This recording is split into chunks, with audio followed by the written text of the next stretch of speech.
یہ سارے کائنات کی جان بیت اللہ شریف، اور جب تک یہ بیت اللہ ہے یہ کائنات موجود ہے، بے شک یہ کائنات کا دیکھ ہے۔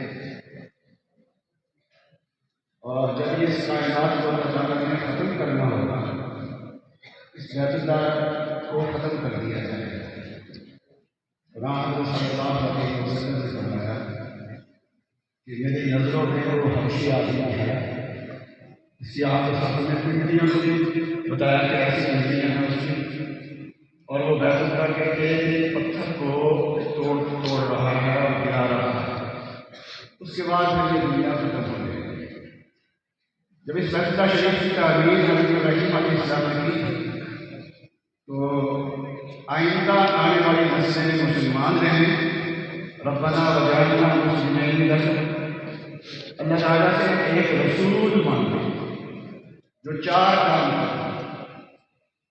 گویا یوں کہہ لیجیے کہ سارے کائنات کی جان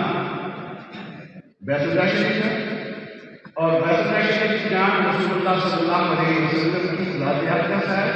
اور عام صلی اللہ علیہ وسلم کے 4 مقاصد جو ہیں دے سکتے وہ آپ کی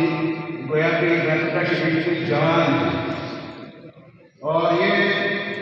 جو 4 کام ہیں اس میں سے 3 کام تعلیم سے تعلق رکھتے ہیں، ایک کام تربیت سے تعلق رکھتا ہے۔ تعلیم اور تربیت کے یہ کام مدارس انجام دے رہے ہیں اور خانقاہیں انجام دے رہی ہیں۔ انبیاء علیہ السلام جب کی آیت سب کسی مشکلات تھی، لیکن نبی اکرم صلی اللہ علیہ وسلم کے لیے سب سے زیادہ مشکلات ہیں۔ جو طبقہ حضرت صلی اللہ علیہ وسلم کی وراثت کا حق ادا کرنے کی کوشش کرے گا، مشکلات ان کے لیے بھی آئیں گی۔ ناظرین، مدارس کے لیے بہت ساری مشکلات ہیں، اور ان مدارس کا مقدمہ وفاق المدارس اسلامیہ اتحاد تنظیمات مدارس ایک عرصے سے لڑ رہے ہیں، لیکن وہاں متکلم ہونے کی شرف اور بات کرنے کی سعادت اور قیادت کی جو صلاحیت ہے وہ اللہ تبارک و تعالیٰ نے ہمارے قائد مدارس دینیہ، ترجمان مدارس دینیہ آیت الخیر کہتے ہیں کہ مدارس کے متعلقین میں میرے والد صاحب فرمایا کرتے تھے کہ 2 محترم جو ہیں وہ بہت متضد سمجھے گئے اور حکمت والے سمجھے گئے ہیں۔ ایک مولانا حکیم الرحمان صاحب دارالمنظومات کے محترم تھے،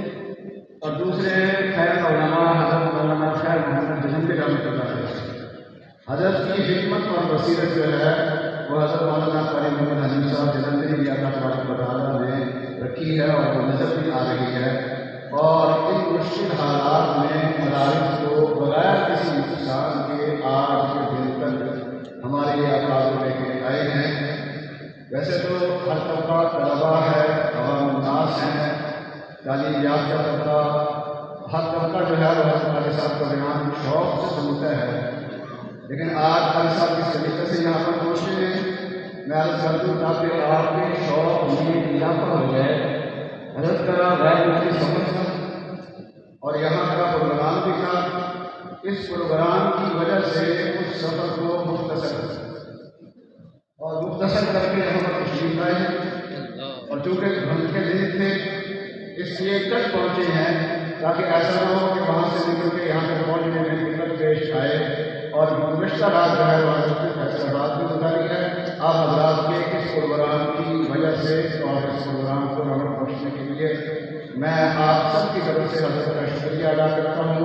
اب میں حضرت کو دعوت دیتا ہوں کہ حضرت تشریف لائیں اور بیان کریں۔